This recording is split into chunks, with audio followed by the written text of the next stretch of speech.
Hey guys, welcome back to my humble abode. It's your girl That's Original. I'm laughing because it has been such a long time since I last did this. Like, when you get into things like YouTube and whatnot, you realize that life is really not that black and white. In fact, it will never be, never has been, never will be. It's got gray areas, people have problems, and problems need to be solved. So I am here now today because wow, I just realized, you know what, I cannot keep running away from it. I have to give my subscribers something, because someone actually did ask me. They were like, dude, when is the story time? Like, tell us, did you even give birth? Yes, I did give birth. As you can hear, my guest in the background, like, he's literally just sitting right here thinking to himself, Mom, what are you doing? My little precious baby boy has been born on the 28th of December 2021. I gave birth to a beautiful baby boy. And you know what? Before we get into all of that, because this is what that is about today, welcome back to my old subscribers, to all my subscribers. Literally, like, welcome back, guys. Like, I missed you.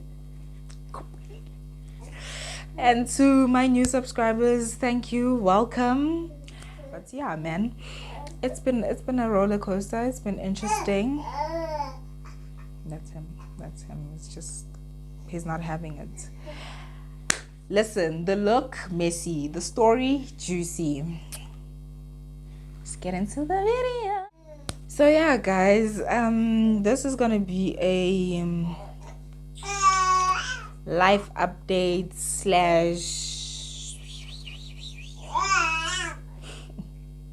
this little dude is talking in my background and I can't even leave him that side because, oh my gosh, well, besides this is about him, so I think it's who sense does make sense in this instance. So this is gonna be a life update / birth story / oh my gosh, it's been tough. Cindy adjust him. So guys, if you can remember, I mean, if you know my videos, I had uploaded a first and second trimester update. Between uploading all of those videos, in fact both those videos, I had literally been in and out of hospital.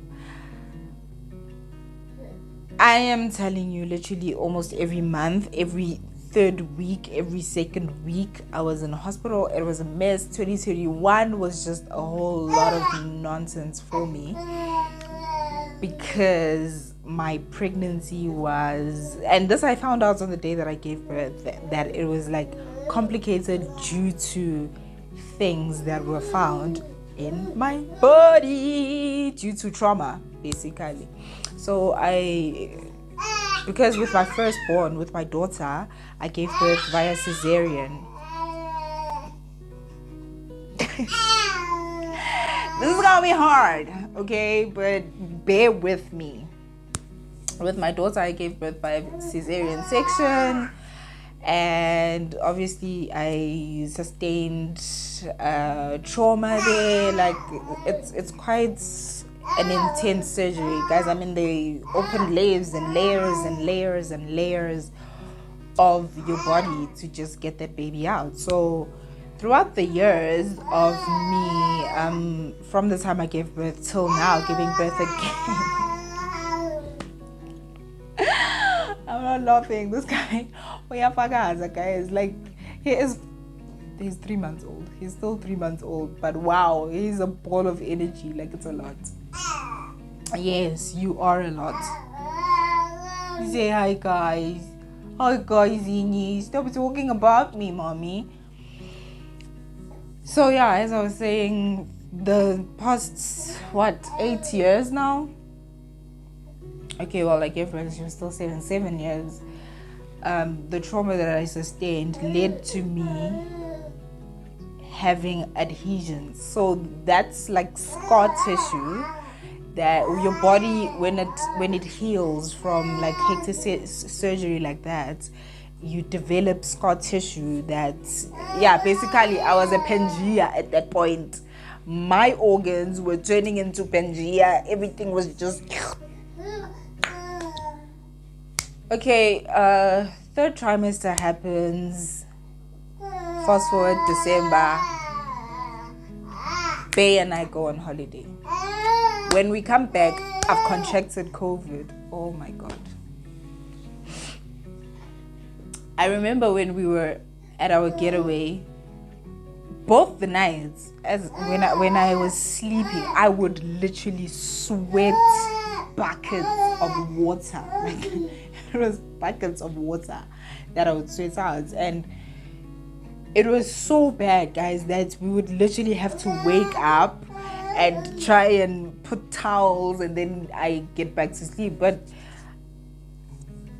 at that time, I wasn't feeling feverish. I wasn't even sniffling. I had no normal flu symptoms. It was just the sweating a lot. And mind you, he had been sick literally the whole of December, if you can put it that way. Fine, we go on our holiday trip. We come back. As we come back, I think a week after we came back, that's when the symptoms started getting like in my face. I started getting like, my body was painful. It's like I was being pricked with needles on my body, and it was a lot. So we went to the hospital on the 15th of December. Guys, it's groove. Not that it mattered to me, but it's the 15th. It's like, I think it was 10 o'clock at night, where I was like, I can't take this. I started feeling like I'm getting contractions. That's how bad it was getting. Like, first of all, I've been to hospital being told that my cervix is open. Now they need to fix that. Now the next thing, baby wants to come out. The next thing, baby is in breech position. Guys, when I tell you that I've got a membership at St. Mary's Maternity Hospital, I'm not lying. Like, I was there literally every second or third week. As I said, it was a lot. It was a whole flippin' lot. There came a point whereby I even fell into a minor depression because, oh my gosh, what the hell is happening? Why am I going through all of this? I mean, I prepared for this. So surely, you know what? Anyway, I digress. Back to the time. It's the 15th. It's 10 o'clock at night. I'm feeling like I'm having contractions. I'm like, bro, get up. We go into hospital. It is raining cats and dogs outside. He gets up. We get into the car, dash to the hospital. We are driving 150,000 per minute. 150 Ks per minute. Because it was that bad. We get to the hospital, get to casualty, sign in, do the damn things. They take me up to the room. When I entered, when they asked me what my symptoms are, I told them, I'm feeling feverish at this point. My body hurts. I've got this, I've got that. And this lady is like, it sounds like COVID symptoms. Now I understand this new variant now, Omicron, that's just going around. Lo and behold, I have Omicron. But now I didn't know, right? I'm just thinking, it's a normal flu, but I need to get it checked out because I've had such a tough pregnancy throughout. Okay, sorry guys. This little guy is just giving me grief at this point. He wants to show on camera because wow. And he's got a bit of a flu, so. Oh, Bumpy. Sorry, man. Hey. So yeah. Get to the hospital. They take blood samples. They did a whole lot of things, guys. Like a whole lot of things. And literally the following morning, I found out that I was on a video call with the mans. On a video call, while we were still talking, there it dropped down, notification, SMS. You have tested positive for corona. Immediately when I saw the text, it started. Like, I just had corona immediately after that. All along, I just had flu. And when I saw that message, I literally switched from normal flu to COVID flu. Okay, fine. Literally, not even 30 minutes after that, I was already in ventilation. I couldn't breathe by myself. My lungs were acting up. Yo, guys, it was a whole lot. Mind you, I think in October was when oh my gosh, you know what? I was in hospital literally every month. But in November, okay, between October and November, that I can't remember properly, I was admitted again. Iron deficiency. That's when my cervix was opening up. And iron deficiency, konalapo, this, that, and the other. Oh my god. But anyway, I get to the hospital and I'm being told that I've got too much protein in my kidneys. Was it my kidneys? Yeah, in my kidneys. Now understand that is the one thing that causes what's that again? Preeclampsia is the word that I'm looking for. So too much protein can be very worrisome during pregnancy because it can lead to preeclampsia. So now I've been diagnosed with that. I'm being treated for that. I had a banana and spinach and a protein shake, basically a protein smoothie. That's what I had on the day, only to find it will just give me problems. But anyway, back to the day, I'm in hospital. Now I've got this COVID thing in my body. I'm under ventilation. I think for the duration of, because I was in hospital from the 15th, on the 16th, that's when I was under the ventilation. I think till about the 20th, the 21st, for 4 to 5 days, I was literally on ventilation because I couldn't breathe on my own. The next thing, same time service, same day, I'm also being told that like my blood levels are low, like super low. I needed to get a blood transfusion. Now, for the first time in my life, I've never had, oh my gosh, I have never had to have blood. I've always been a donator of blood, never the one that receives the blood. So when the blood came, I remember seeing that bag and it looked, that is me, guys, you know, a liver. Oh my word, like I don't know why I'm feeling like this, but because also I think the reason why is because it was going into my system. Then they connected it to the drip, and then this blood, this life of somebody, the owner of this blood could even be dead. You know, those are all the thoughts that were going on in my head. I was just thinking, oh my gosh, what if it's a woman? What if it's a psychopath? What if, oh my gosh, like I just had a whole lot of thoughts going on in my head because surely this is not right. Yes, I donate blood, but you kind of don't want to see it going inside of your body. At some point, I think I could even taste it. Like, I don't know. That's how paranoid I was.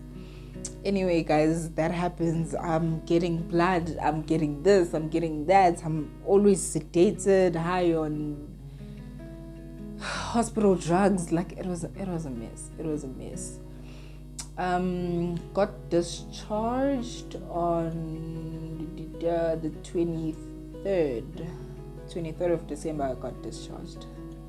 I'm getting discharged. I've got this thing, COVID. 10 days hasn't lapsed, so I can't do anything. It's 2 days before Christmas. I go and be with the mans because he also went and got tested right after I tested positive. He also went and got tested only to find that he's also positive. And yeah, no, it was a mess. So he's in quarantine. I'm also coming back from hospital. I get into quarantine with him. Anyway, Christmas Day comes. We're home alone. Like, I start feeling a bit. So I didn't mention that on the 10th was my last doctor's appointment. On the 10th, I find out that this guy has turned. The appointment before that, he had been facing down, so I was good to go. I told myself that I'm having a VBAC no matter what happens.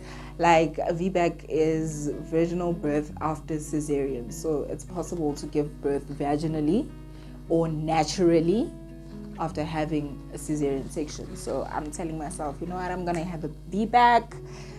It's gonna be smooth sailing. It's gonna be vibes. On the 10th of December, when I went for my last appointment, this doctor tells me, my gynecologist tells me, listen, babe, your child is in breech position right now. This guy is sitting on his bums right now.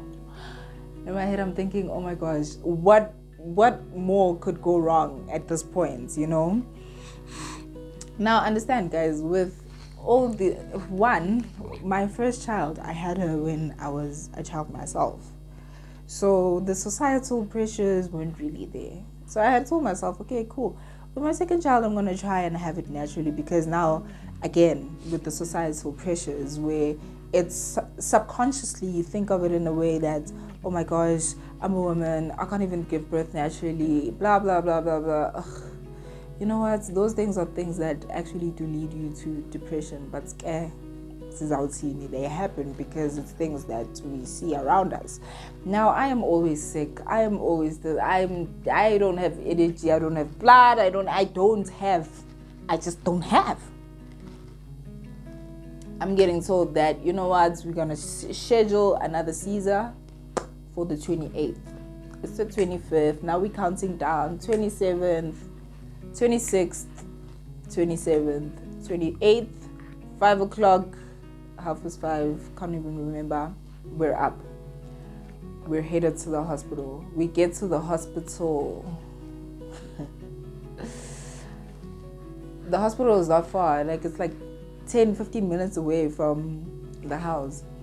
So we get to the hospital, I get prepped, you know, the catheter, the injections, that little liquid that they make you drink, the works.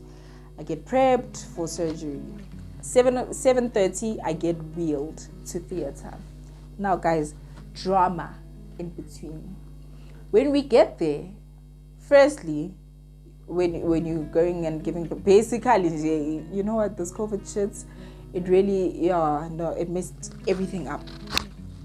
When we got to the hospital, it was a situation of, a minute, guys, just a minute.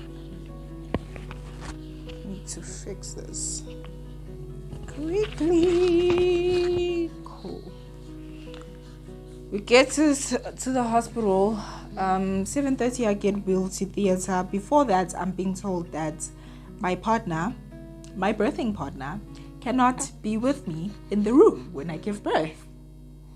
Now, one, that is definitely not what we agreed on. Two, it's been 10 days since I've last been here and diagnosed with this thing, and I spent a whole lot of time here in the hospital.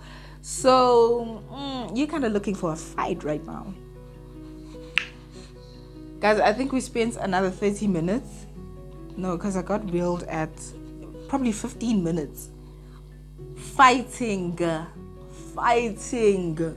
for Bay to get into the theater with me when I give birth, because that was the initial plan. Had it not been for this, I think this lady, shout out to her. I don't even I won't call out her name, but shout out to her. If she ever comes across this, Ngiyabonga, Sister K, you know yourself. Like, if it wasn't for her, I don't know, probably guns would have came out that morning. We get to theater. These people are telling us that Umangova cannot come in. Like, I cannot give birth while he is there because, one, unama COVID wati. Two, oh my word, it was a lot. Now we went and got tested. We weren't supposed to test again, but our doctor had advised that we need to go and get tested again. Sharp, we went and get tested again. Obviously, this thing, even on the net, it says it can last up to 3 months in your system, but after 14 days, after 10 days, as a matter of fact, you should be in the clear. You should be okay. So it was, I think, a good 15 minutes of that happening. It was a whole back and forth between him and the doctors. Now I'm laying on the bed, I'm crying. It was a mess. It was a mess. It was a mess. But yeah, we got through that. Sister K came through, and that's when they were like, oh, okay, sorry, we apologize. Let's get baby out. It should be a good day. Happy birthday, baby. Get into the theater. More problems. Now, this anesthetic, or whatever the hell that thing is called, that spinal epidural, when they try to inject it, the funniest thing is that people always want to comment about people that have tattoos. Yes, I've got tattoos, but that thing doesn't go into your flippin' epidermis. Like, it doesn't go into the skin. It's just a scratch on the top of the... Hi, baby. Easy. It's just literally a scratch on the top of your skin, and that's just it. Now, they tried to inject that thing, and I moved slightly, which is also very dangerous because that thing is like going right into the spine. Jeez, oh my gosh, I don't know where my head's at. Right into the spine.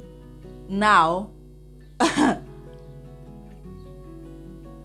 I moved a little, and it didn't pull. I think it's supposed to pull or something like that. Guys, I'll try and include illustrations here and there of what it looks like. And then, okay, it was slow at some points. They almost had to redo the whole thing. In my head, I'm like, surely the devil is testing me. And mind you, guys, we do pray. Like, we do pray. Anyway, now I'm all prepped and ready to give birth. The left side of my body, my lower body, doesn't want to receive this thing very well. It's just like, nah. I'll just take my damn time, because I could still feel a bit of pain, but it wasn't, because every time they pinch you to check whether you can feel pain. So I felt a bit of pricking, and then eventually I was able to, I was paralyzed. They cut me up. Baby comes out 8:11 in the morning. My son is born. He's born. He's born. It's a happy time. Now, we were supposed to go back. Firstly, obviously, I need to get into recovery. They need to check my blood pressure after it's a major surgery anyway. Guys, from 8:11 till probably around 10:30, 11 o'clock in the morning, I was still in theater. So after because stitching up doesn't take a whole lot of time as opposed to opening all those layers. So probably by 8:30, 9:15, I would have already been wheeled back to the ward or to the nursery, wherever we would have been, to spend the 2 hours, because we were allocated 2 hours to spend together as a family, me, daddy, and baby. Did that happen? No, that did not happen, because I had to have a surgery over a surgery. Now, I'm laying there. The room is dead silent. And after some time, I asked the doctor, I'm like, no way, bruh. It doesn't take this long to operate a cesarean. Surely you should be closing me up. This guy is like, nah, we ain't closing anything. We are fixing you, because right now, your organs are in Pangea mode. everything is sewn together. And the way he was saying it, he even said it himself. I've never seen such a thing in my life. I've never seen so many adhesions at once. I was like, oh my gosh. Or rather, on one body. I was like, okay, now that would explain why I had such a tough pregnancy. Guys, I am laying there. I'm having the surgery after the surgery. And I remember, oh my God, I'm even getting goosebumps thinking about it. Because every time I think about it, I can still feel the heat of my uterus just sitting there on my stomach. My entire uterus was taken out to get operated on. My intestines, oh my gosh, it was a lot. Everything was just being taken out to be reoperated. It took another 2.5, close to 3 hours, because when I left the theater, Daddy was already gone. Like, his time had already lapsed with baby. So my son was literally at the nursery waiting for me to come back. Excuse me a moment, guys. Amazing. You don't want to.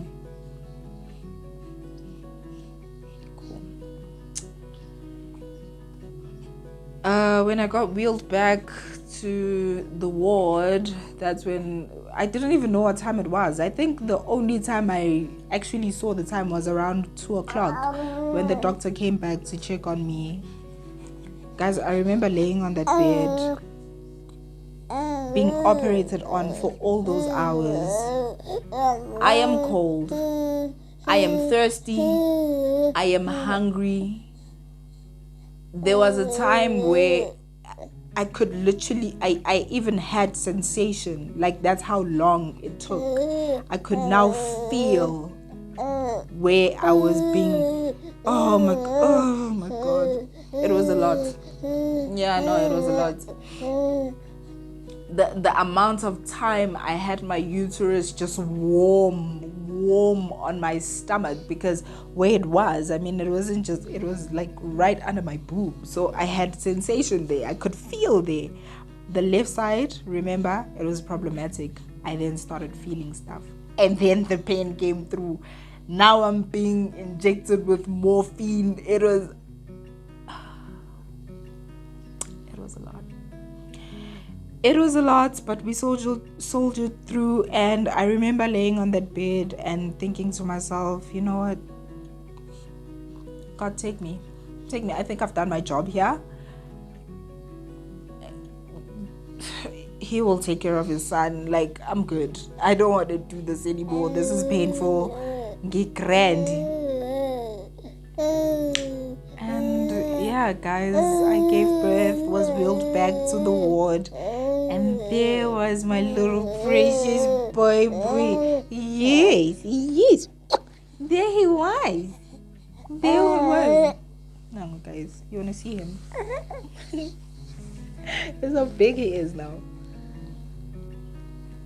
Oh, big baby. Oh, big baby. Say hi, guys. Hi, guys. Hi. Where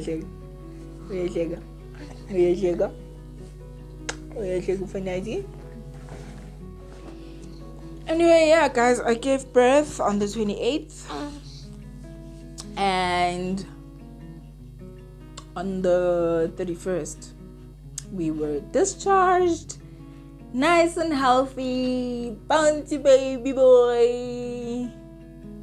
And it was a beautiful moment. Like, it was so beautiful. Like, I am so grateful for my children's lives. I'm a mother of 2. And yeah, it's just been a journey and a half. And I won't lie. I won't sit here and lie and say I didn't experience a mild postpartum depression, because I did. Not sleeping. What do you think is going to happen if you don't get enough rest, if you don't get enough sleep?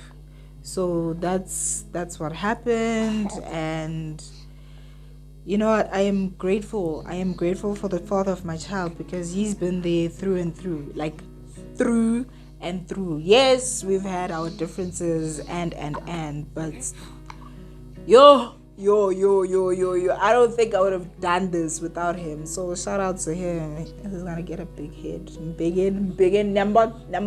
He's getting a big head. There it is.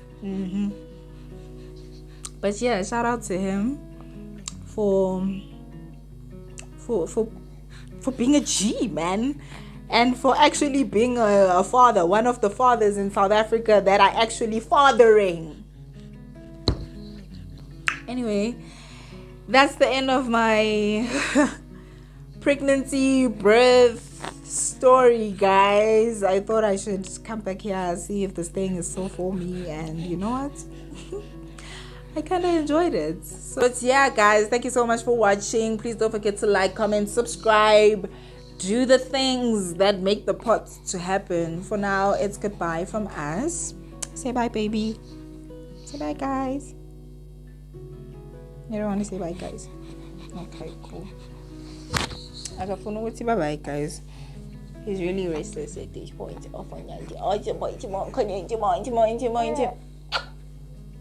Bye.